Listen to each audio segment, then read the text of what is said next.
अच्छा, मिश्रण वाला चैप्टर था।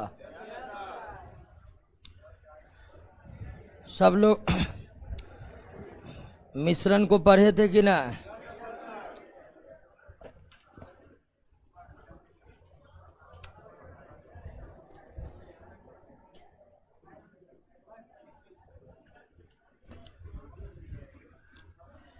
ऑनलाइन वाले सब रिवीजन किए थे मिश्रण वाले चैप्टर का।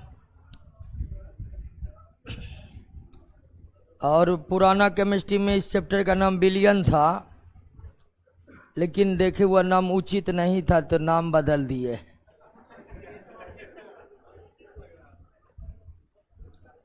मतलब चैप्टर में विलियन, कोलाइड, निलंबन के बारे में पढ़ना था। हेडिंग था केवल विलियन का।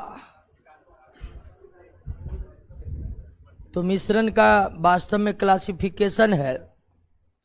अगर 9th क्लास में बात करिएगा तो यह चैप्टर 9th क्लास के केमिस्ट्री का दूसरा चैप्टर ही है और मिश्रण के अंतर्गत ही है।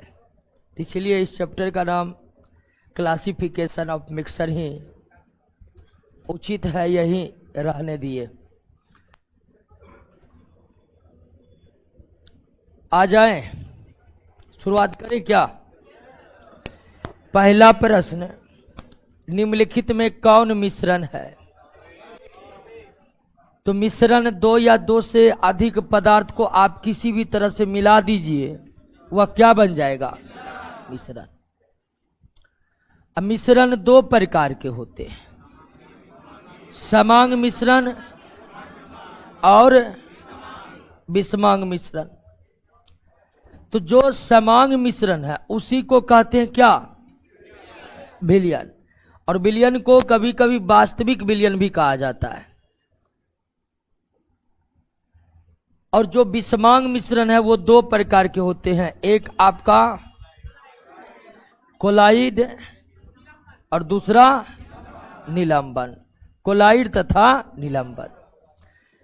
तो मिश्रण दो प्रकार के होते हैं, समांग मिश्रण और जो समांग मिश्रण है वो विलियन है, जबकि विषमांग मिश्रण दो प्रकार के होते हैं, कोलाइड और।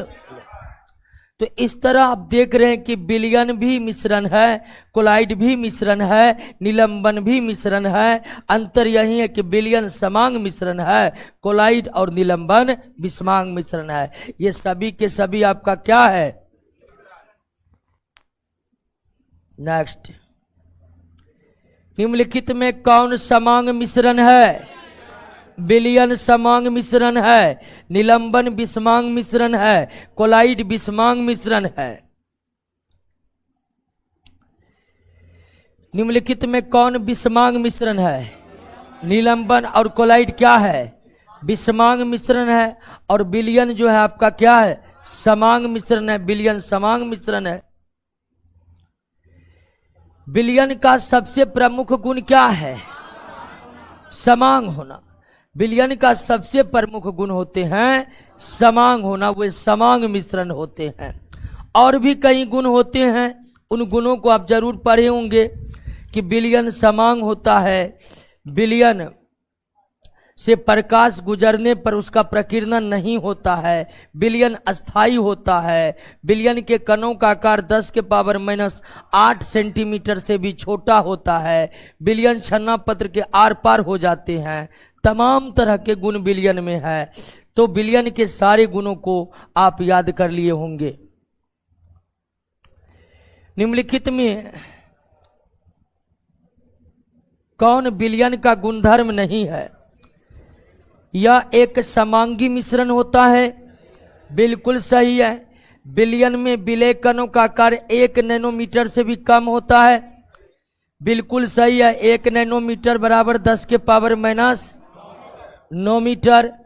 और 10 के पावर 9 मीटर का मतलब हुआ, इसको सेंटीमीटर में अगर बदलें तो -7 सेंटीमीटर होगा। ठीक है ना? तो -7 सेंटीमीटर ठीक है। तो विलियन के विलेय कणों का आकार 1 नैनोमीटर से भी कम होता है। तो ये सही है, ये गलत नहीं है। या टिंडल प्रभाव प्रदर्शित करते हैं, ये गलत है।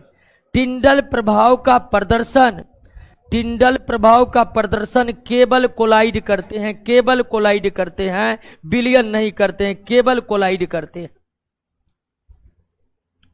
नेक्स्ट, टिंचर आयोडीन जो एंटीसेप्टिक के रूप में इस्तेमाल करते हैं में विलायक की भूमिका में कौन होते हैं? तो किसी भी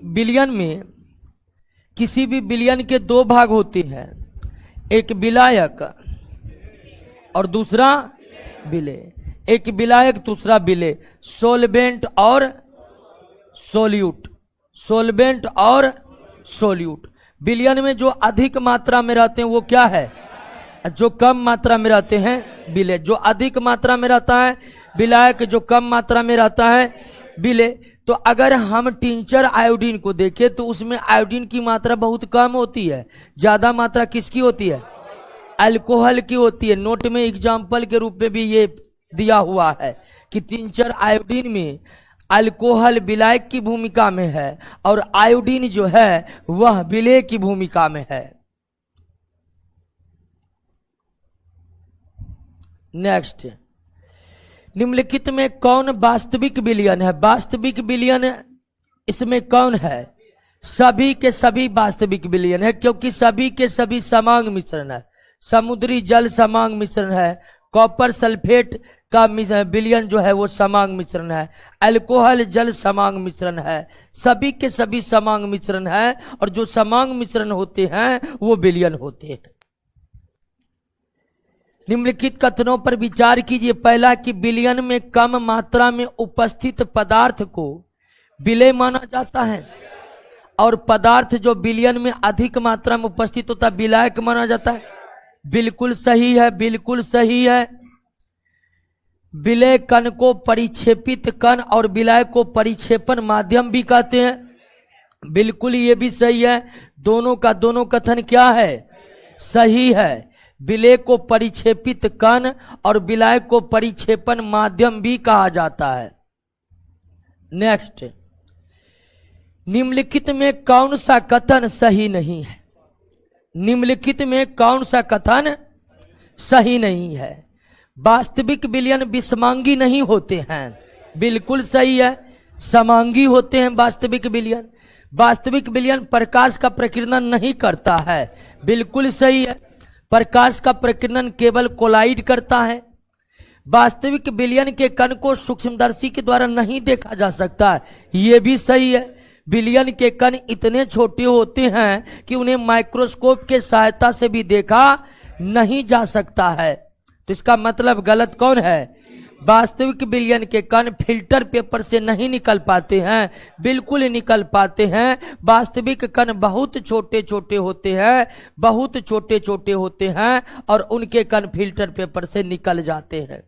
क्लियर दोस्तों?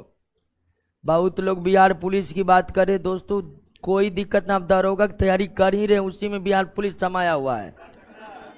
कोई एक्स्ट्रा और आपको लगता है कि कोई बिहार पुलिस की तैयारी आपसे बेहतर कर रहा है तो हमारा पूरा चैलेंज है, आप लाइए उसको। क्या आप दरोगा की तैयारी कर रहे हैं ना? मैथ बना रहे हैं, मैथ बना रहे हैं, जीएस पढ़ रहे हैं ना? हो गया, वही हो गया।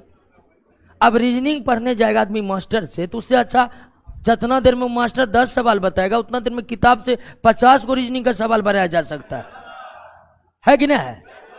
झूठ मूठ के ये सब अलग अलग टाइप। हम रीजनिंग कभी नहीं पढ़े, हम रीजनिंग कभी नहीं पढ़े थे। एसएससी का तैयारी हम किए थे, कभी नहीं पढ़े थे। हल्का सा दिमाग दौड़ाइएगा। रीजनिंग कोई कॉन्सेप्ट वाला चीज नहीं, ओनली प्रैक्टिस। 1000 क्वेश्चन पर प्रैक्टिस कर लिए तब आपका दिमाग दौड़ेगा परीक्षा में ये सोल्व रीजनिंग कैसे होगा। रूल ऐसे सवाल में 2 जोड़े हैं, ऐसे सवाल में 3 घटाए, ये सब रूल बेकार हो जाता परीक्षा में। सही बोल रहे हैं। आजकल देखिएगा बहुत रूल आ गया रीजनिंग में। फिगर काउंटिंग में R बराबर S/2 इतना रूल। अब परीक्षा में हम भी एक बार गए रूल पढ़ के, अब परीक्षा में जैसे फिगर है तुरंत गणना चालू किए। तो होता है, ट्रिक सब काम करता है। आप बिल्कुल सटीक तैयारी कर रहे हैं, आप जो एग्जाम देना दीजिए। अब कौन बिहार पुलिस वाला को इससे ज्यादा बिलियन का क्वेश्चन करवाया जा रहा है क्या? कहीं पर भी लाइए तो हमको पकड़ के।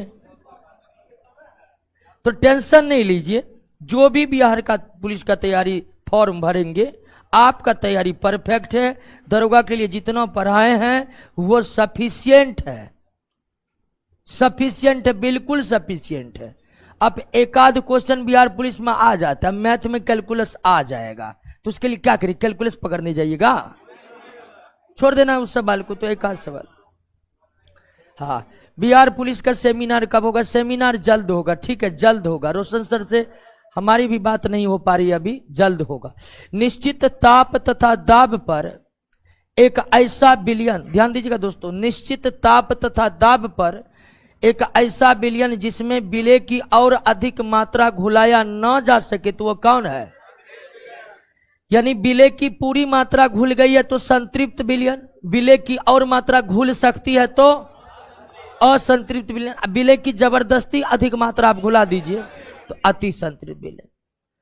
तो एक विलयन में विलय की मात्रा के आधार पर विलयन तीन प्रकार के हो सकते हैं, तीन प्रकार के हो सकते हैं।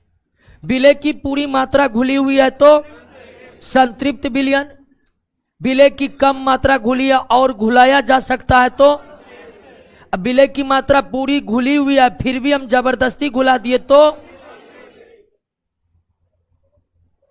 सार्वत्रिक विलायक कहा जाता है। किसको? जल को। बहुत अधिक पदार्थों को अपने में घुलाने की क्षमता रखने के कारण जल को सार्वत्रिक विलायक कहा जाता है, यूनिवर्सल सॉल्वेंट कहा जाता है। निश्चित ताप पर स्थित किसी संतृप्त विलयन को गर्म करने पर उसकी प्रकृति क्या हो जाएगी?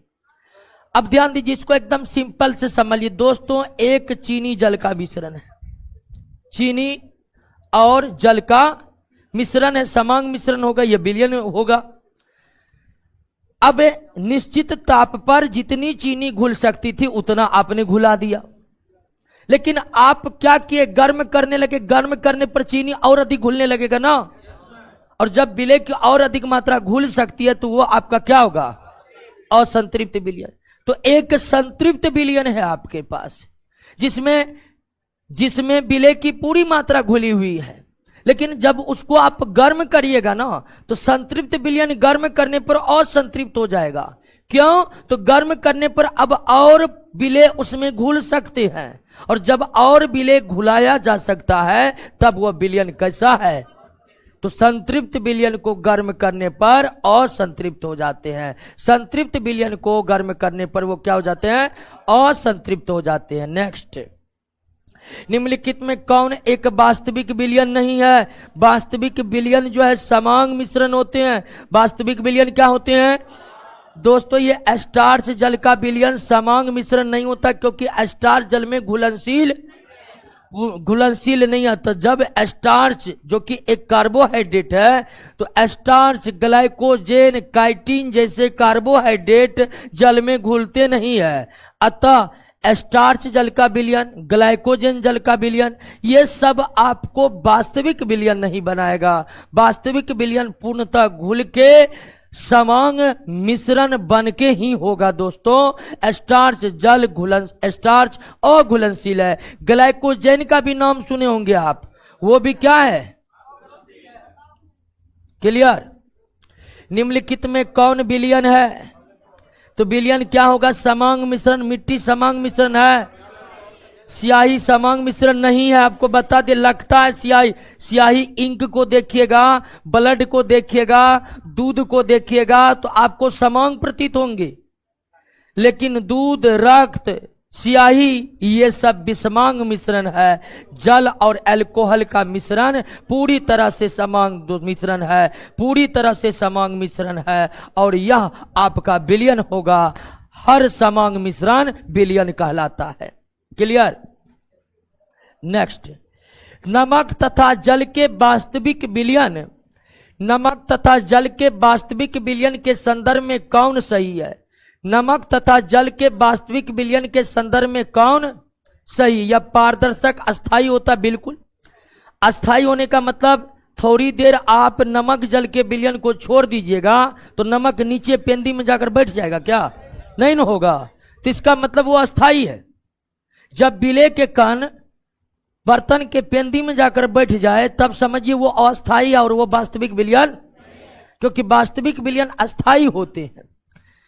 इसके कण को खुली आंखों से देखा जा सकता है, ये गलत है। इसका मतलब यही सही है, ये गलत है। टिंडल प्रभाव प्रदर्शित नहीं करता है, ये भी सही है। नमक जल के वास्तविक विलयन के संदर्भ में पारदर्शक तथा अस्थाई होता। नमक जल पारदर्शी होता है कि नहीं होता है? तो पारदर्शक तथा अस्थाई होता है। या टिंडल प्रभाव प्रदर्शित नहीं कर सकता, ये भी सही है। वास्तविक विलयन टिंडल प्रभाव को प्रदर्शित, टिंडल प्रभाव को केवल कोलाइड ही प्रकृति। तो यहां पर दोस्तों ए और सी सही है और बी और डी गलत है। थोड़ा मिस्टेक हो गया लगता है क्वेश्चन में, ठीक है ना? तो समझे कि न बात को? सवाल में कौन सी कॉन्सेप्ट की आवश्यकता है, इस बात को आप समझ ही गए हैं। चलिए दोस्तों, अब विलेयता सोलबिलिटी का क्या फॉर्मूला है? तो विलेय की मात्रक बटे विलायक की मात्रक गुना 100। पोटेशियम सल्फेट का 12 ग्राम 60 डिग्री सेल्सियस पर जल के 75 ग्राम में विलेय है। इस ताप पर पोटेशियम सल्फेट की विलेयता निकाले। अभी तुरंत आप विलेयता का फॉर्मूला पढ़े है ना? विलेयता यानी कि सोलबिलिटी इक्वल टू विलेय की मात्रा। विलेय यहां कौन है? विलयन में जो कम मात्रा में रहता है उसे न विलेय कहते हैं। तो विलेय कितना है? विलायक की भूमिका में जल, तो विलायक कितना है? गुना 125 या 75, 25 चौके 100, 3 चौके 12 यानी कि 16 ग्राम। वास्तव में यहां परसेंटेज होनी चाहिए, 16% होनी चाहिए, लेकिन सवाल ग्राम ग्राम लिखा है तो रहने दीजिए फिलहाल। लेकिन विलेयता प्रायः किसमें होता है? परसेंटेज में। देखिए विलेयता कैसे निकला तुरंत दोस्तों। यहां पर आप फार्मूला पढ़े हैं, विलेयता बराबर विलेय की मात्रा बटे विलायक की मात्रा गुना 100। इसी फार्मूला के आधार पर हम इस सवाल को बनाए हैं, विलेयता बराबर विलेय की मात्रा बटे विलायक की मात्रा गुना 100, 16%। दरोगा का सबसे बेस्ट तरीक क्या है सर? एक ही अटेम्प्ट में हो जाए, एक ही अटेम्प्ट में हो जाए, यही सोच के आप तैयारी करें, दूसरा अटेम्प्ट छोड़िए। सबसे पहले इस बात की पूरी तरह से आत्मविश्वास से लवरेज रहिए कि इसी बार नौकरी लेना है। अरे भविष्य में क्या होगा कौन देखने जाता है? वर्तमान में हम हैं और हम नौकरी लेंगे, और कोई अलग तरीका नहीं है। जो भी प्रश्न करवा रहे हैं उसको बार बार रिवीजन करते रहिए, याद करते रहिए। परीक्षा में फाइनली जाकर आपको क्वेश्चन लगाना है। जितने अधिक से अधिक प्रश्नों से गुजरिएगा, मस्तिष्क उतने अधिक से अधिक प्रश्न को अपने पास स्टोर करेगा। तो कोई तरीका नहीं है, और सबसे बेहतरीन तरीका, जो चैप्टर समाप्त हो गया है उसके क्वेश्चन को पूरी तरह से याद रखिए। अब केमिस्ट्री में कितना चैप्टर करवा दिए हैं? सदुए 11, 90% केमिस्ट्री समाप्त कर दिए। अब 11 चैप्टर खत्म कर दिए हैं। 11 चैप्टर में जितना प्रश्न सबको याद है, जिसको याद है वो इसी बार दरोगा बनेगा, जिसको जब याद हो जाएगा उस बार बन जाएगा। सीधा बात है, क्या हंसने वाली बात है ना? ठीक है, यही बात है कि आप दरोगा का नौकरी लीजिएगा। आसान नौकरी नहीं है, कितना कंपटीशन है ये बताने की हमें जरूरत नहीं है। समझे कि नहीं समझे? तो जो कलेक्शन करके दे रहे हैं उसको याद रखिए। न याद हो रहा है तो संतुष्ट रहिए कि नहीं नौकरी होगा, जब याद होगा नौकरी होगा। क्या सबको देखिए, सबको पता है कि कैसे नौकरी होगा। दिल की संतुष्टि के लिए सवाल पूछता है कि हम जो जवाब चाहते हैं वो मिल रहा है कि नहीं मिल रहा है। ठीक है ना। ये हम देखे हैं विद्यार्थी को पता है कि कैसे नौकरी होगा, फिर भी जानबूझ कर आएगा, पूछेगा, और पूछने में भी उसको इस तरह का दिमाग है कि हम जो उत्तर चाह रहे हैं वही वो मिले हमको। ठीक है ना। तो इस तरह से नहीं होता है। तैयारी का कोई अलग रास्ता नहीं है, एक ही रास्ता है। जितना प्रश्न दे रहे हैं वो सिलेबस का प्रश्न है, उसको याद करिए, और बड़ी आसान है याद करना। अब सिर्फ घर पर बैठकर रिवीजन करते रहिए, कैसे नहीं याद होगा। आइए दोस्तों, सोलेबिलिटी का ही क्वेश्चन है, बनेगा। अभी तुरंत सोलेबिलिटी निकाले हैं, बनाइए तो।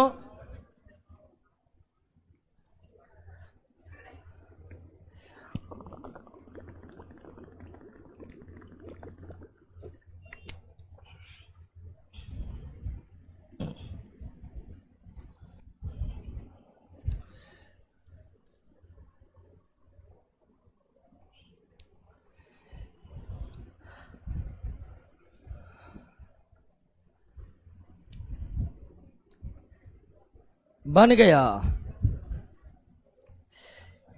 देखिए 250 यहाँ 25 डिग्री होगा, तो यहां से कोई फर्क पड़ेगा नहीं। यहाँ सवाल में 25, ये आप 9th क्लास में बनाए होंगे, एनसीईआरटी का सवाल है, याद है। 250 डिग्री से 25 डिग्री सेल्सियस ताप पर, ये 25 से था 250 हो गया, तो फर्क नहीं पड़ेगा इससे कुछ सवाल पर, तो 250 ही पढ़ देते हैं। लेकिन इतने ज्यादा ताप थोड़ा अव्यवहारिक लग रहा है, तो 250 डिग्री सेल्सियस ताप पर सोडियम नाइट्रेट के संतृप्त विलयन के 35 ग्राम में 9 gram sodium nitrate. Sodium nitrate कितना है? 9 ग्राम है। और टोटल विलयन कितना है? कितना है? 35 ग्राम है। तो इसमें विलायक तो सोडियम नाइट्रेट होगा नहीं, विलायक जलीय जल होगा। सोडियम नाइट्रेट के संतृप्त विलयन तो जल होगा, तो विलायक हो जाएगा। देखिए ये आपका विलय हो गया, जो कम मात्रा में वो क्या है, तो विलय क्या है 9 ग्राम, और टोटल विलयन कितना है 35 ग्राम। तो विलायक बराबर 35 माइनस 9, 35 माइनस 9 कितना हो गया 26। क्लियर। विलयन बराबर विलायक प्लस विलय, एक विलयन के 2 भाग होते हैं, विलायक और, तो विलयन बराबर विलायक प्लस विलयन कितना है 35 ग्राम, विलय कितना है, तो विलायक 35 में से 9 होगा। अब आइए सोलबिलिटी, विलेयता बराबर विलय का द्रव्यमान बटे विलायक का द्रव्यमान अगुना 100, 900 बटे 26 निकालिए तो 34.6। क्लियर। दरोगा बैच नहीं दिख रहा है मेरे में, क्या दिक्कत हो सकता है इसको?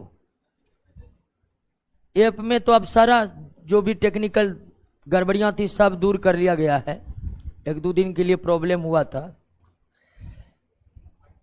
क्लियर हो गया दोस्तों? बना लीजिएगा अब विलेयता वाला प्रश्न। अब विलेयता में नीचे देखिए, विलेयता का सवाल निकाले में कभी कभी विलयन की मात्रा देगा, लेकिन विलयन की मात्रा की जरूरी नहीं है विलेयता निकालने के लिए। विलेयता निकालने के लिए विलय की मात्रा की जरूरी है, और अब प्रश्न में प्राय विलयन देगा, तो विलयन दिया हुआ विलय दिया हो तो विलायक आराम से निकाल सकते, इसमें कोई दिक्कत। नेक्स्ट, 20 डिग्री सेल्सियस जल के 100 ग्राम में सोडियम क्लोराइड का 36 ग्राम विलय है। 20 डिग्री सेल्सियस पर जल के 100 ग्राम में सोडियम क्लोराइड का अधिकतम 36 ग्राम विलय है। 20 डिग्री सेल्सियस पर सोडियम क्लोराइड की विलेयता क्या होगी?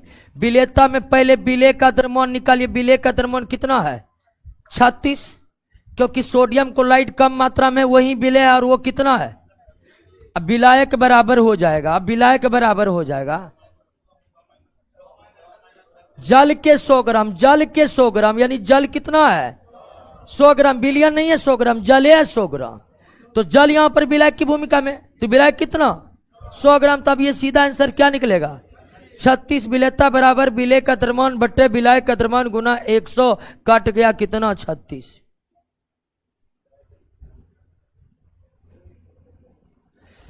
चलिए, मुरारी कुमार कह रहा कि मन करता है पढ़ते रहें रात दिन। बिल्कुल, मन का यही फैसला सर्वोत्तम फैसला है। क्या कभी कभी हम ऐसा भी अनुभव किए हैं कि विद्यार्थी 3-4 दिन नहीं पढ़ेगा ना, बहुत टैलेंटेड है पढ़ने में, 3-4 दिन नहीं पढ़ेगा, छठा दिन ना अब तो हमको नौकरी नहीं होगा। 4 दिन 5 दिन पढ़ाई छोड़ दीजिएगा, अंदर में होने लगेगा हम तो पढ़वे नहीं करते थे, सब हमसे ज्यादा पढ़ लिया है, अब हमको लगता है नौकरी नहीं होगा। तब खोजेगा, जा रहे हैं अब बिट्टू झा के पास जा रहे हैं, तब पूछेगा। तब कई बार आया है, पूछेगा सर तैयारी कैसे होगा, मेरा तो ये हो गया वो हो गया। तो उससे सीधा पूछते क्या दिन से नहीं पढ़े ये बताइए। सर 1 सप्ताह से नहीं पढ़े। कहिए जाइए पढ़िए, फिर दिमाग काम करेगा। ऐसा हुआ है कभी? ऐसा होता है। आपका बहुत बेहतरीन तैयारी है, 5 दिन पढ़ के छोड़िए, 5 दिन पढ़ के छोड़िए, छठा दिन दिल करने लगेगा सबसे अयोग्य आदमी हम है। ठीक है, और उसके बाद तो तरह तरह का ख्याल, इतना टका 5,000 महीना, 3 साल हो गया, 4 लाख टका, 4 लाख टका हम तो क्या नहीं कर लेते, सब बर्बाद, तरह तरह के बात। तो जब भी फ्रस्ट्रेशन हो ना तो सबसे इजी सब्जेक्ट निकाल के पढ़ना चालू कीजिएगा। जैसे 500 क्वेश्चन एकदम में याद हुआ, उसके बाद आपको लगेगा जो है स्वामी है।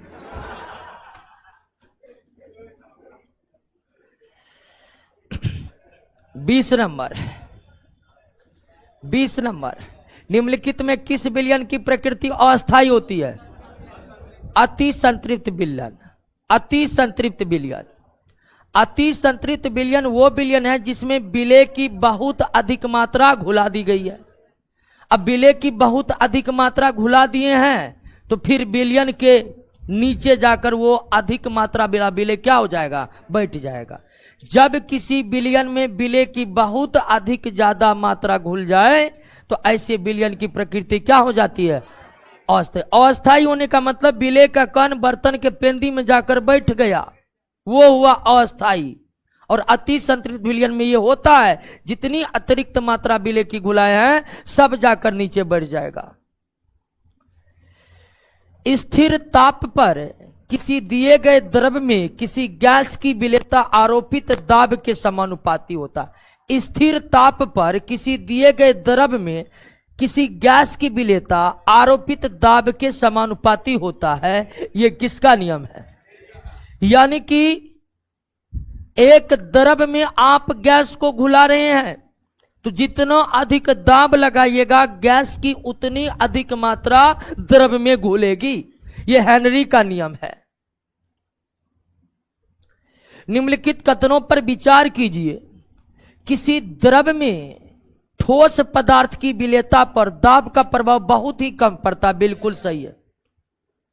अगर आप द्रव में ठोस को घुला रहे हैं तो दाब वहां पर इफेक्टिव ताप है। ताप बढ़ने पर किसी विलायक में ठोस पदार्थ की विलेयता बढ़ जाती है। बिल्कुल सही है। आप पानी को गर्म करिए, चीनी घुलाने की क्षमता बढ़ेगी कि नहीं बढ़ेगी पानी में? तो वही बात है कि ताप बढ़ने पर किसी विलायक में ठोस पदार्थ की विलेयता बढ़ जाती है, लेकिन द्रव में ठोस को घुला रहे हैं तो वहां पर दाब अधिक कम करने से कोई प्रभाव नहीं पड़ता है। यानी जब ठोस द्रव में घुले हो तो दाब कोई मामूली इफेक्ट भी नहीं छोड़ पाता है। नेक्स्ट, निम्नलिखित में कौन सा विकल्प सही है? अच्छा, सही नहीं है। द्रव में ठोसों की विलेयता प्रायः ताप बढ़ाने पर बढ़ती है, ताप घटाने पर घटती। सही है। द्रव में ठोसों की विलेयता ताप बढ़ाने पर बढ़ता है, ताप घटाने पर। बिल्कुल सही है। द्रव में ठोसों की विलेयता दाब परिवर्तन से अप्रभावित रहती है। अभी तुरंत हम समझे हैं। द्रवों में गैस की विलेयता प्रायः ताप बढ़ाने पर घटती है। बहुत सही है। और ताप घटाने पर यहां पर बढ़ती हो, यहां पर क्या होगा? मिस्टेक हो गया है। द्रवों में गैसों की विलेयता, द्रव में गैस की विलेयता ताप बढ़ाने पर घटती है। सही है। अगर गैस को गर्म करिएगा तो उसके अणु गतिशील होकर के उड़ने लगेंगे, वो घुलेंगे नहीं। इसीलिए ताप बढ़ाने पर द्रव्य में गैस की विलेयता घटेगी और ताप घटाने पर बढ़ती है। सही है। अब ये गलत है दोस्तों, देख लीजिए, द्रव्यों में गैस की विलेयता दाब बढ़ाने पर घटती है, द्रव्यों में गैसों की विलेयता दाब बढ़ाने से बढ़ती है। गैसों पर जितना अधिक दाब लगाएंगे गैस द्रव्य में उतना ही ज्यादा घुलेगा। तो ये कथन सरासर क्या है, इसको थोड़ा सुधार लीजिएगा, नहीं सुधारिएगा तो वो भी गलत हो जाएगा। आज देख रहे हैं जिंदगी से जुड़े प्रश्न बहुत आ रहे हैं क्या।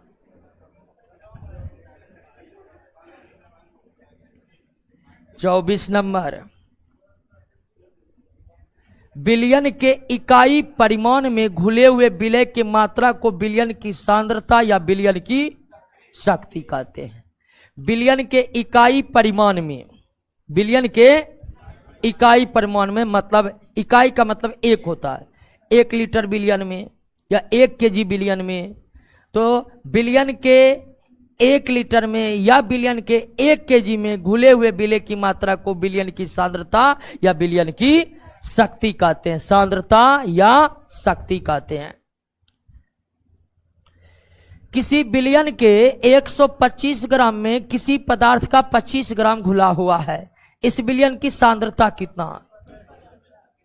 तो सांद्रता कई तरह से निकलता है, अब देखे होंगे, लेकिन यहां पर द्रव्यमान दिया हुआ है, तो सांद्रता यहां पर किस रूप में निकलेगा, द्रव्यमान प्रतिशत के रूप में निकलेगा। और द्रव्यमान प्रतिशत के रूप में सांद्रता बराबर क्या होता है, विलयन की सांद्रता बराबर क्या होता है, विलय का द्रव्यमान, विलय का द्रव्यमान बटे विलायक नहीं, विलयन का द्रव्यमान। विलायक होता है सोलेबिलिटी में, अभी आप सांद्रता या शक्ति निकाल रहे हैं, क्लियर है, गुना 100। तो विलय का द्रव्यमान कितना है 25, विलयन कितना है 125, 25 बचे 125, 2500 के 100, 2500 के 100 बटे 5 यानी कितना 20%, 20%।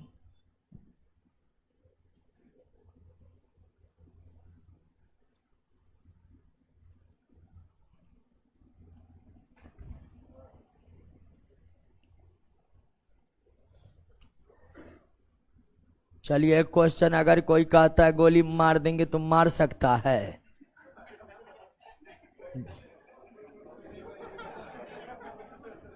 बिल्कुल अब तय कर लिया है कि जिंदगी उम्र कैद में काटना है, तो आदमी क्या कर सकता है, क्या आगे बढ़े।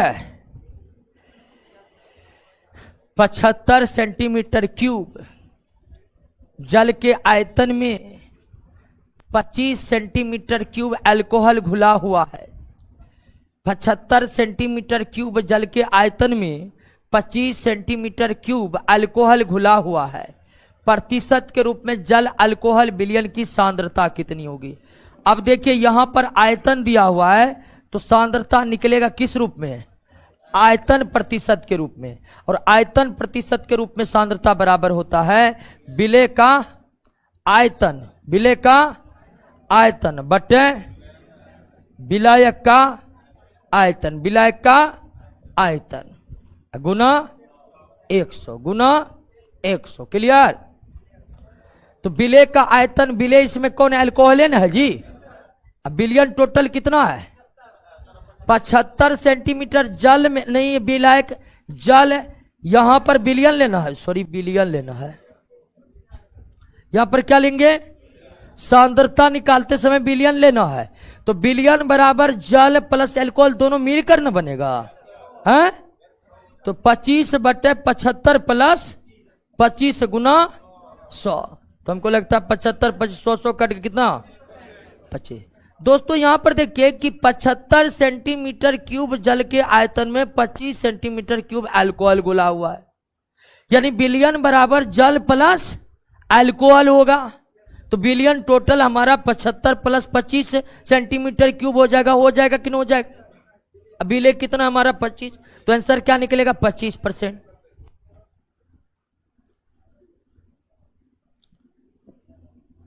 दोस्तों ये मिश्रण न्यू केमिस्ट्री न्यू नोट जो आपको सेंड किए हैं उसका 9th नंबर चैप्टर है, और 9th नंबर चैप्टर का वीडियो हम डाले हुए थे सॉल्यूशन नाम से, लेकिन न्यू पीडीएफ में इसका नाम बदलकर क्लासिफिकेशन ऑफ मिक्सर हो गया है, उसी का क्वेश्चन करवा रहे हैं। ठीक है ना। 27 नंबर, प्रति लीटर बिलियन में घुले मोलों की संख्या को क्या कहते हैं? मोलरता।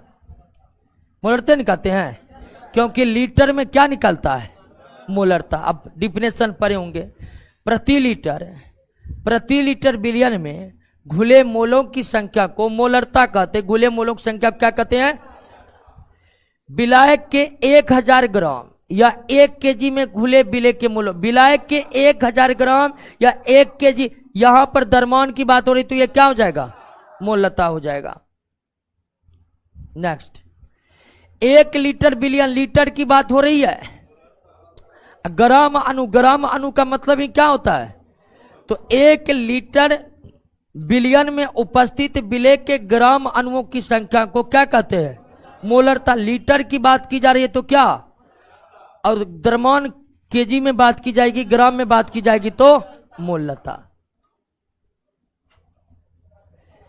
1 ppm का अर्थ है 1 मिलीग्राम पर लीटर और 1 मिलीग्राम पर केजी। जैसे हम कहते हैं ना कि इसमें 20 ppm आयोडीन है, इसमें 20 ppm आयोडीन है, तो इसका मतलब हुआ कि 1 केजी में 20 मिलीग्राम है। अगर वो लिक्विड है तो उसके 1 लीटर में 20 मिलीग्राम है। तो ppm का मतलब होता है 1 मिलीग्राम पर लीटर या 1 मिलीग्राम पर केजी। जैसे आपको कि चाय में 5 ppm कैफीन है, तो इसका मतलब हुआ कि 1 लीटर चाय में 5 मिलीग्राम कैफीन है। समझ गए ना। निम्नलिखित कथनों पर विचार कीजिए। किसी भी बिलियन की मोललता तथा मोलरता समान नहीं हो सकता। बिल्कुल सही है। मोलरता लीटर के आधार पर निकलता है, ये केजी के आधार पर निकलता है, तो दोनों समान नहीं होता है। बिलियन के ताप परिवर्तन से मोलरता परिवर्तित हो जाती है। बिल्कुल। मोलरता में आयतन लिया जाता है बिलियन का, और ताप बढ़ाने घटाने पर आयतन घटता बढ़ता है, लेकिन मोललता ताप परिवर्तन से बदलता नहीं है। अब मोललता के अंतर्गत मोललता निकालने के लिए बिलियन को केजी में मापा जाता है। केजी यानी कि द्रव्यमान, और आप जानते हैं द्रव्यमान संरक्षण नियम के कारण द्रव्यमान में कोई परिवर्तन संभव, तो मोललता बिलियन के ताप बदलने से बदलेगा नहीं, लेकिन मोलरता बिलियन के ताप बदलने से बदल जाएगा, क्योंकि मोलरता निकालने के लिए बिलियन का आयतन लिया जाता है और मोललता निकालने के लिए बिलियन का द्रव्यमान लिया जाता है। आयतन परिवर्तित है लेकिन द्रव्यमान अपरिवर्तित है। क्या होगा? दोनों सही। नेक्स्ट, बिलियन की कौन सी सांद्रता इकाई ताप से स्वतंत्र होती है? मोललता। मोललता, केवल मोललता ही, क्योंकि मोललता निकालने के लिए बिलियन के द्रव्यमान को आंका जाता है और द्रव्यमान संरक्षण नियम के कारण द्रव्यमान में कोई परिवर्तन संभव। अब यहां पर देखिए 16 ग्राम बेरियम क्लोराइड को जल में घोलने पर बिलियन का आयतन 450 मिलीलीटर होता है। इस बिलियन की मोलरता ज्ञात करें। अब मोलरता का फॉर्मूला आपको पता है। मोलरता बराबर क्या होता है? विलेय का मोल बटे बिलियन का लीटर में आयतन। बिलियन का लीटर में आयतन। तो ये आपको सूत्र पता है, विलेय का मोल बटे बिलियन का लीटर में आयतन। तो अब विलेय इसमें कौन है? बेरियम क्लोराइड है कि ना है। अब बिलियन का लीटर, बिलियन आपका 450 मिलीलीटर है, तो मिलीलीटर को लीटर में बदलने के लिए 1000 से क्या करते हैं? भागा। 1000 से भागा करिएगा तो 450 लीटर हो जाएगा, क्योंकि मोलरता निकालने के लिए बिलियन को किस में लेना है? लीटर में, लेकिन बिलियन दिया है किस में? मिलीलीटर में। तो मिलीलीटर में 1000 से भागा करके उसे क्या बना लिए? लीटर। तो बिलियन का लीटर में आयतन निकल गया। अब निकालना है आपको क्या? विलय का मोल। अब मोल बराबर जानते हैं ना, मोल बराबर क्या होता है, ग्राम में द्रव्यमान बटे आणविक द्रव्यमान बटे आणविक द्रव्यमान, आणविक द्रव्यमान, ठीक है ना। ग्राम में द्रव्यमान बटे आणविक द्रव्यमान, ग्राम में द्रव्यमान बटे आणविक द्रव्यमान। अब ग्राम में द्रव्यमान कितना है जी, बेरियम क्लोराइड का ग्राम में द्रव्यमान कितना है 16। अब 16 अब बटे आणविक द्रव्यमान, तो बेरियम क्लोराइड का आणविक द्रव्यमान निकाल सकते हैं आप। बेरियम का होता है 137, क्लोरीन का होता है 35.5 mu। तो बेरियम क्लोराइड Cl2 तो 35 दूनी 70 71, बेरियम हो गया 37 प्लस 71 कितना हो गया 210 8 में, और ग्राम में बदलिएगा तो 208 ग्राम। क्लियर। तो बेरियम क्लोराइड का आणविक द्रव्यमान निकल गया। बेरियम क्लोराइड का आणविक द्रव्यमान कितना निकला।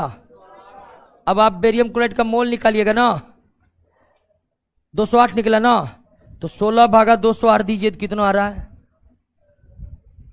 आंसर तो देखिए ना क्लियर है, यही होगा, होगा कि नहीं होगा, छोड़िए ना जी, है या आपका देखिए 450 400 यहीं पर ना है आपका। और बिलियन का लीटर में आयतन आपका कितना निकला, ये बी आपका क्लियर है। 16 में 208 से भागा दीजिए, इतना आ रहा है कि ना आ रहा है।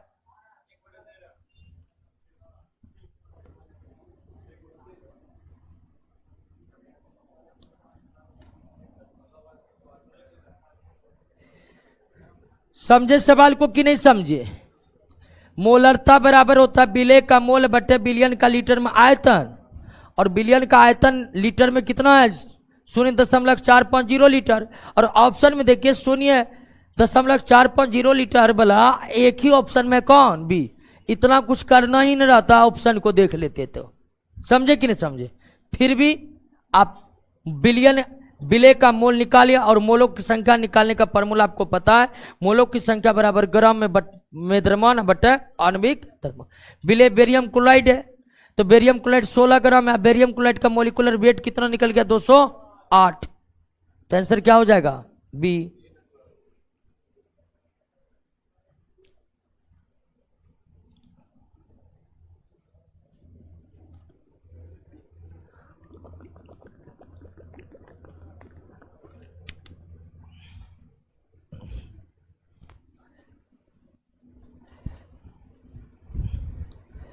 क्लियर।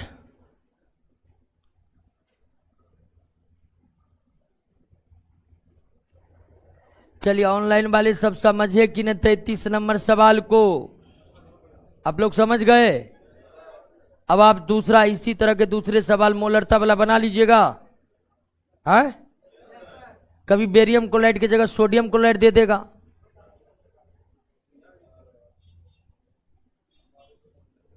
आगे बढ़े।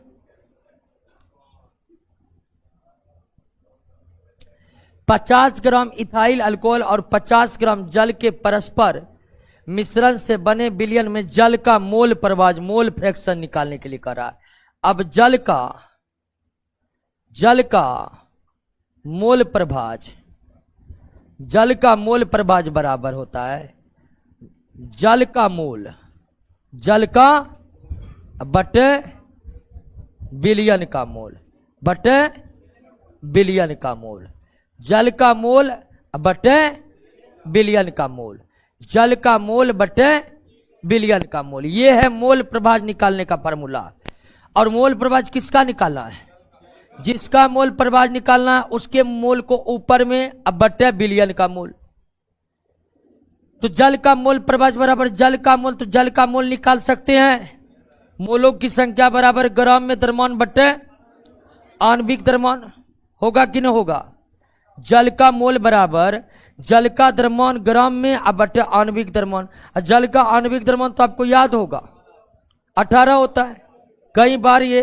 तो जल का मोल 50 बटे मोल बराबर अभी पिछले सवाल में बताए ग्राम में द्रव्यमान बटे आणविक, और ग्राम में द्रव्यमान जल का कितना है, जल का आणविक द्रव्यमान कितना होता है, दीजिए भागा कितना आ रहा है 2 पॉइंट।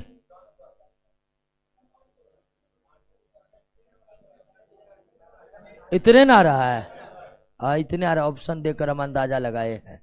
चलिए, अब बट्टे क्या, जल का मोल तो निकल गया, अब आपको किसका बिलियन, अब बिलियन का मोल बराबर बिले का मोल बटे विलायक का मोल। यहां पर जल अल्कोहल है तो बिलियन बराबर जल का मोल प्लस अल्कोहल का मोल, तो अल्कोहल का मोल निकाल सकते हैं, निकालिए।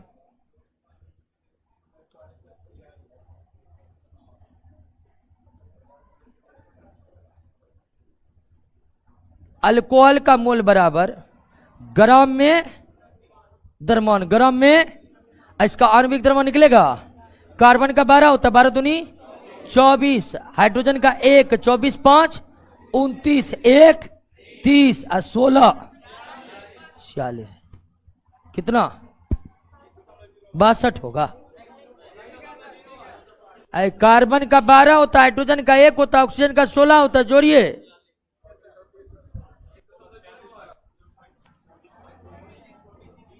कितना 1.01, क्लियर। अल्कोहल का भी मोल निकल गया ना, जल का भी मोल निकल गया ना, जल का मोल बराबर जल का मोल, जल का मोल कितना निकला है, जल का मोल 2.78, तो जल का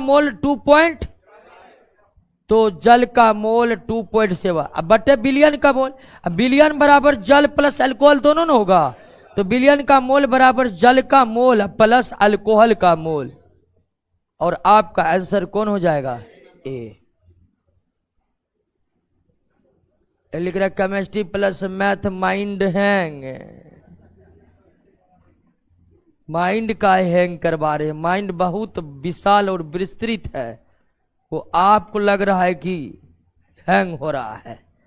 माइंड तो मानव का इतना विशाल है कि पूरा ब्रह्मांड ही उसमें समा सकता है। आप अंदाज लगाइए, क्योंकि ब्रह्मांड का 1% भी खोज अब तक वैज्ञानिकों के द्वारा नहीं हुई है, और उस ब्रह्मांड से भी ज्यादा मानव के मस्तिष्क में समाहित हो सकते। ज्ञान की बात कर रहे हैं, ये नहीं कि डायरेक्ट सौर मंडल को कैसे माइंड में घुस जाएंगे। क्लियर?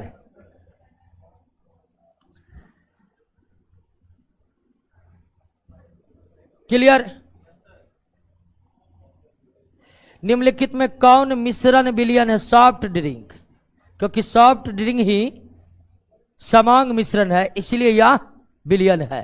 रक्त, बारूद, मिट्टी, ये सब समांग विलयन नहीं है। कोलाइड विलयन क्या होते हैं? विषमांग। निलंबन भी क्या होते हैं? विषमांग। निम्नलिखित में कौन एक कोलाइड विलयन नहीं है? चीनी जल का विलयन। चीनी जल का विलयन समांग मिश्रण बन जाता है, इसलिए वो वास्तविक विलयन हो जाएगा, कोलाइड विलयन नहीं होगा। साबुन जल, स्टार जल, मानव रक्त, दूध, शेविंग क्रीम, टूथपेस्ट, सारे के सारे क्या है? कोलाइड। विद्युत क्षेत्र के प्रभाव से कोलाइडी कणों का गमन क्या कहलाता है? विद्युत कण संचलन कहलाता है, इलेक्ट्रोफोरेसिस कहलाता है। विद्युत कण संचलन कहलाता है, इलेक्ट्रोफोरेसिस कहलाता है। एक बिलियन से प्रकाश को गुजारने पर बिलियन प्रकाश के किरणज पुंज का प्रकीर्णन करता है और उसके पथ को दृष्टिगोचर करता है। यह टिंडल प्रभाव दिखाने वाला कोलाइड विलयन है। टिंडल प्रभाव दिखाने वाला कोलाइड विलयन है। निम्नलिखित में कौन एक कोलाइड नहीं है? Soft drink, soft drink, sol colloid है, जेल कोलाइड है, एरोसोल कोलाइड है, फोम कोलाइड है। कोलाइड के तमाम प्रकार आप नोट में पढ़े कि न पढ़े? कोलाइड विलयन में कणों के टेढ़े मेढ़े मार्गों पर गमन करना क्या कहलाता है? टिंडल प्रभाव। कोलाइड विलयन में ब्राउनी गति उत्पन्न होने का कारण है परिक्षेपण माध्यम और परिक्षेपित कणों का टक्कर। परिक्षेपण माध्यम विलायक को कहते हैं, परिक्षेपित कण विलेय को कहते हैं। तो विलेय और विलायक के अणु कोलाइड में टकराते रहते हैं। विलेय और विलायक के अणु कोलाइड के भीतर टकराते रहते हैं, उसी कारण उत्पन्न होता है क्या? ब्राउनी गति। उसी कारण उत्पन्न होता है।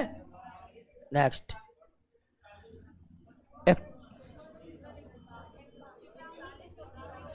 सॉरी सॉरी सॉरी सॉरी, ये तो बराउनी गति, हाँ बराउनी गति, बताए भी गलत क्या, बराउनी गति होगा दोस्तों, बराउनी गति होगा। 41 का सही कर लीजिए। हाँ हाँ अतुल मिश्रा 41 मिस्टेक हो गया है। कोलाइड विलयन में कणों के टेढ़े मेढ़े मार्गों पर गमन करना बराउनी गति कहलाता है, बराउनी गति कहलाता है। कोलाइड विलयन में बराउनी गति उत्पन्न होने के कारण परिक्षेपण माध्यम और परिक्षेपित कणों का टक्कर है। कोलाइड विलयन में बराउनी गति किस अवस्था में बहुत ही तीव्र गति से होगा, किस अवस्था में? तो बराउनी गति सबसे तेज उस अवस्था में होगा जब विलय के कण क्या हो, सूक्ष्म हो, माध्यम की सांद्रता कम हो और ताप अधिक हो। बराउनी गति अत्यधिक तेजी के साथ तब होगा जब विलय के कण सूक्ष्म हो, माध्यम की सांद्रता कम हो और ताप अधिक हो। नेक्स्ट, कोलाइड विलयन में कोलाइड कणों का आकार 10 के पावर -7 से 10 के पावर -5 सेंटीमीटर के बीच होता है। कोलाइड विलयन से प्रकाश को गुजारने पर टिंडल प्रभाव उत्पन्न होते हैं। ये टिंडल प्रभाव क्या है? प्रकाश का प्रकीर्णन। टिंडल प्रभाव क्या है? नेक्स्ट, कोलाइड विलयन तथा वास्तविक विलयन में किस एक द्वारा विभेद नहीं किया जा सकता? फिल्टर पेपर, क्योंकि फिल्टर पेपर से कोलाइड के कण भी गुजर जाते हैं और फिल्टर पेपर से विलयन के कण भी गुजर जाते हैं। आप टिंडल प्रभाव के द्वारा विलयन और कोलाइड में अंतर कर सकते हैं। कोलाइड टिंडल प्रभाव दिखाता है, विलयन नहीं दिखाता है। आप बराउनी गति से भी कोलाइड विलयन में अंतर कर सकते हैं। कोलाइड बराउनी गति दिखाता है, विलयन नहीं दिखाता है। विद्युत कण संचलन यानी कि इलेक्ट्रोफोरेसिस की घटना भी केवल कोलाइड में होती है, विलयन में नहीं होती है। तो हमें इसके द्वारा विलयन और कोलाइड में विभेद कर सकते हैं, लेकिन फिल्टर पेपर से दोनों के बीच विभेद संभव नहीं है, क्योंकि फिल्टर पेपर से विलयन के कण भी गुजर जाते हैं और फिल्टर पेपर से नेक्स्ट कौन सा विकल्प सम्मिलित नहीं है? हाँ, धुआं फोम नहीं है, धुआं एरोसोल का उदाहरण है। धुआं एरोसोल का उदाहरण है। स्याही सोल कोलाइड है, दूध पायस कोलाइड है, मानिक के पत्थर नीलम, मानिक नीलम रत्न वाला जो होता है पत्थर वो ठोस सोल है।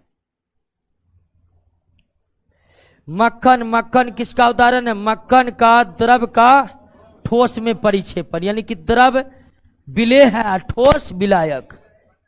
मक्खन द्रव का ठोस में परिक्षेपण, मक्खन द्रव का ठोस में परिक्षेपण है। तो इसका मतलब क्या? इसका मतलब हुआ कि ठोस विलायक की भूमिका में है और द्रव विलेय की भूमिका में है। ठोस विलायक की भूमिका में है और द्रव विलेय की भूमिका में है। निम्नलिखित में कौन एरोसेल नहीं? शेविंग क्रीम, शेविंग क्रीम जो है फोम के उदाहरण है। शेविंग क्रीम फोम के उदाहरण है, एरोसोल के उदाहरण नहीं है। मक्खन और पनीर जेल के उदाहरण है। मक्खन और पनीर किस प्रकार का कोलाइड है? जेल है। मक्खन पनीर जेल है, जेल। नोट में हल्का मिस्टेक है, हमको पता है, लेकिन आप मान के चलिए मक्खन पनीर क्या है? वह कोलाइड अवस्था जिसमें वायु परिक्षेपण माध्यम है। वायु परिक्षेपण माध्यम मतलब गैस परिक्षेपण माध्यम।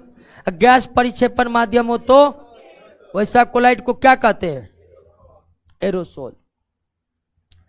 पायस क्या है? पायस समझिए, पायस पहले कोलाइड है। कोलाइड होगा तो वो समांग मिश्रण यानी मिश्रणशील नहीं होगा, अमिश्रणशील होगा। विषमांग को अमिश्रणशील भी कहते हैं। अंग्रेजी दिया रहता तब कोई दिक्कत नहीं रहता प्रश्न में। तो मिश्रणशील का मतलब समांग, अमिश्रणशील का मतलब विषमांग। तो पायस द्रव, द्रव का अमिश्रणीय मिश्रण है। दो अमिश्रणशील द्रवों का मिश्रण है। कौन? पायस। निम्नलिखित में किसमें परिक्षेपित प्रवस्था ठोस और परिक्षेपण माध्यम गैस?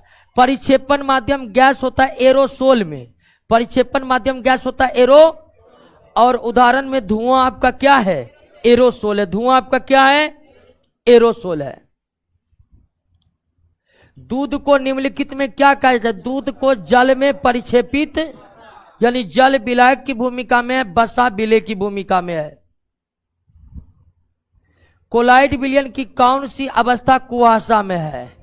कुहासा जल का गैस में, जल गैस यानी कि द्रव का सबसे बेहतर विकल्प यही है, गैस का द्रव में परिक्षेपण। देखिए कुहासा एरोसोल है। कुहासा क्या है? एरोसोल है। एरोसोल मतलब द्रव का गैस में परिक्षेपण। लेकिन ये ऑप्शन है नहीं है, तो सबसे सर्वश्रेष्ठ विकल्प डी होगा, गैस का द्रव में परिक्षेपण। लेकिन यह ऑप्शन पूरी तरह से सही। कुहासा क्या है? एरोसोल में विलायक की भूमिका में कौन होते हैं? विलेय की भूमिका में द्रव भी होते हैं, ठोस भी होते हैं। तो कुहासा में विलायक की भूमिका में गैस है, विलेय की भूमिका में ठोस, यानी कि द्रव का गैस में परिक्षेपण। लेकिन द्रव में गैस का परिक्षेपण का कोई ऑप्शन है नहीं, तो इसके स्थान पर यह आपका सर्वश्रेष्ठ उत्तर है। क्लियर?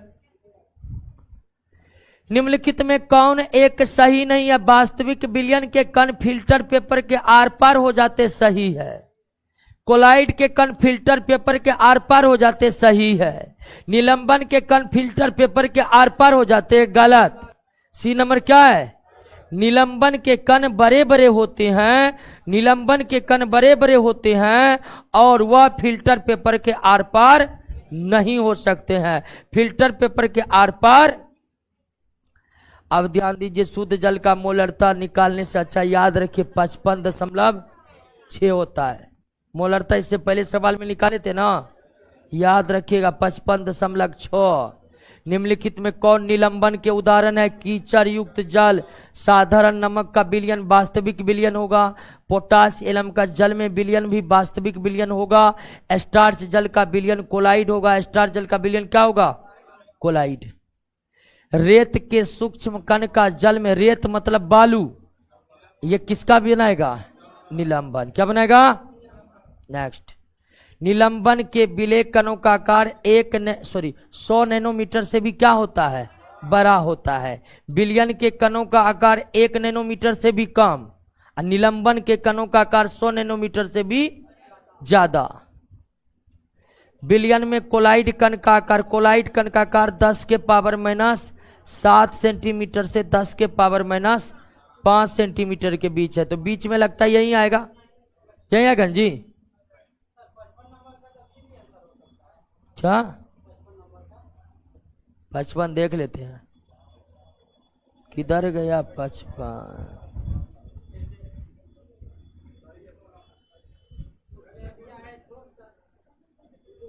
गैस द्रव का और कोई एग्जाम्पल है कहाँ?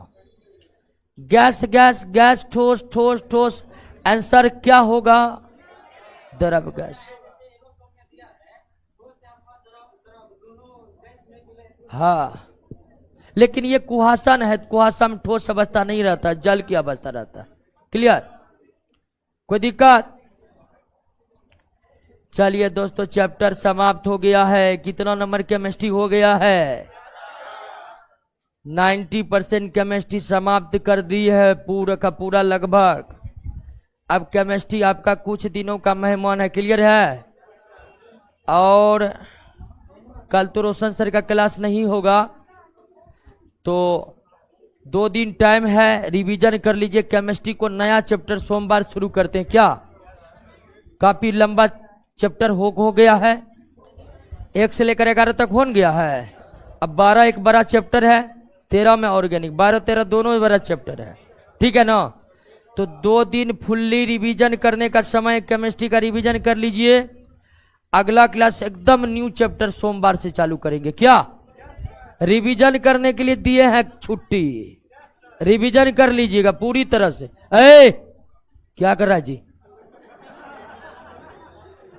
बता रहे हैं कुछ। तो आज शुक्र शनिवार जो है, रविवार 3 दिन, तीनों दिन रिवीजन करिए पूरा केमिस्ट्री का, गेट बाय हार्ट कर लीजिए, क्योंकि अगला चैप्टर शुरू करेंगे वो भी बड़ा चैप्टर, उसमें भी 350 प्रश्न है। क्लियर? तो एकदम सोमवार को मिलिए।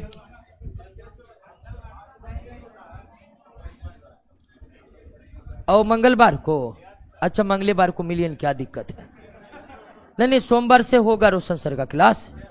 सोमवार को रोशन सर का, इस सप्ताह वो थोड़ा बिजी है इसलिए क्लास नहीं ले रहे हैं।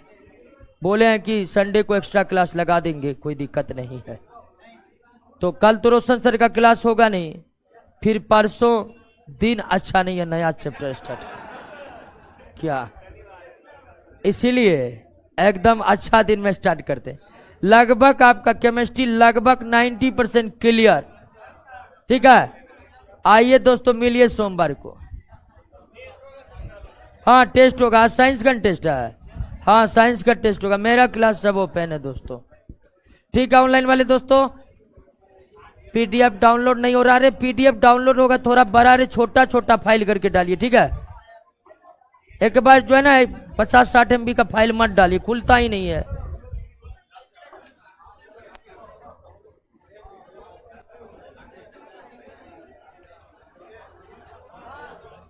फिजिक्स का नोट नया आएगा या ओल्ड ही रहेगा? फिलहाल तो अभी ओल्ड ही रहेगा। ठीक है, मिलते हैं दोस्तों अगले क्लास में।